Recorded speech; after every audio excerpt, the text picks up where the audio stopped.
What's up everybody? Welcome back to my channel. I'm Josh Elkin and today I'm making a spaghetti and meatball bolognese deep dish.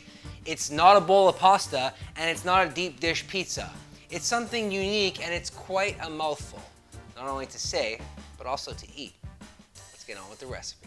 A lot of people get confused on what bolognese sauce is. Is it a ragu? Is it a meat sauce? Is it both? Does it hail from Italy? Does it hail from Bologna in Italy? Yes, to all those questions. It is a meat sauce. It does come from Bologna, but none of that matters in this recipe. Why do you ask? Because I'm turning all of that into a deep dish vessel. That's right, I'm using spaghetti with bolognese sauce and meatballs to create an incredible recipe that you might have not ever seen before. And that's the point of my cooking. I like making things you never tasted before. On top of that, you probably never made before. So don't get mad if I'm not following tradition. This is my tradition.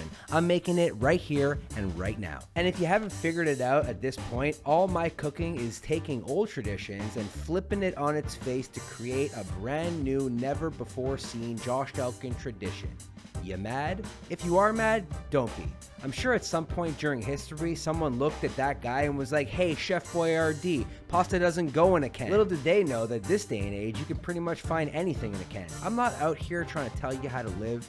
I'm out here providing deliciousness so that you can live vicariously through your taste bud brain. And maybe you really love my recipes, and maybe you want to try this one out at home. Well, you can omit certain ingredients, like if you don't want to use spaghetti, you can use linguine.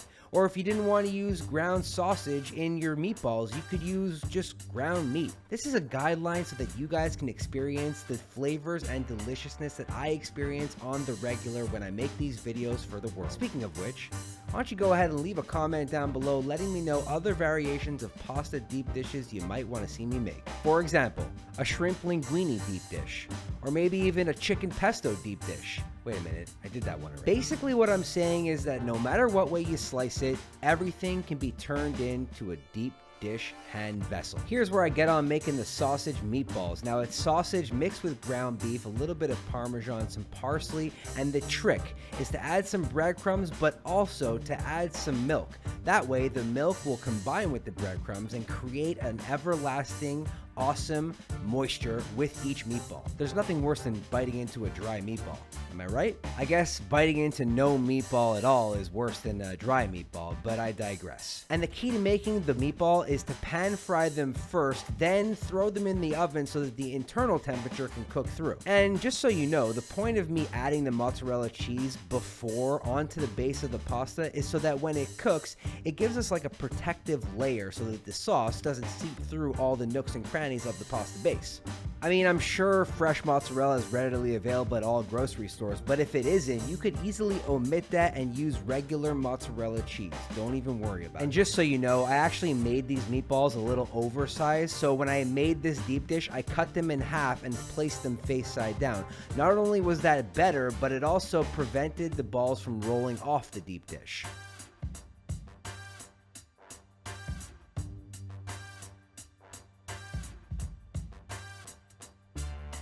Check this out, guys. I know that you thought while you were watching this video, or even if you saw my snaps or my Instagram stories, that the pasta wouldn't hold up with the bolognese. And then what's the deal with the meatballs on top? Are those even gonna stay? And yeah, let's go over all these levels and layers of deliciousness. We got a garlic, Parmesan, mozzarella, parsley, spaghetti base. Then a super easy and delicious bolognese recipe for the sauce on the inside, topped with fresh mozzarella and some custom TheJoshElkin style meatballs, which are really good. Now, if you didn't want to take this journey and make a deep dish, that's totally okay. You could take all of these elements and make yourself a bowl of pasta, but why would you do that when you can make a deep dish? And why would I even keep talking if I can't eat this and explain to you guys how incredibly awesome this flavor is? All right, we're gonna start from the outside and the bottom and move our way to the top and the inside.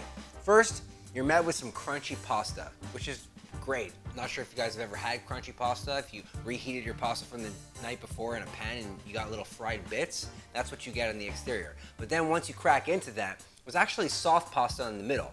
And that soft pasta is met with some bolognese, which in this case is so good. Then on top, I use fresh mozzarella instead of shredded mozzarella. Gives a bit of a different mouthfeel. And a sausage and ground beef meatball. I hope you enjoyed this recipe and I hope you get to try it out at home. You can check the link in the description down below, or you can hit up RecipeChampions.com once a week because I update it with a brand new recipe. I gotta cut this up, portion it out, eat the rest of it, and I'm super excited. Bye. This is really awesome.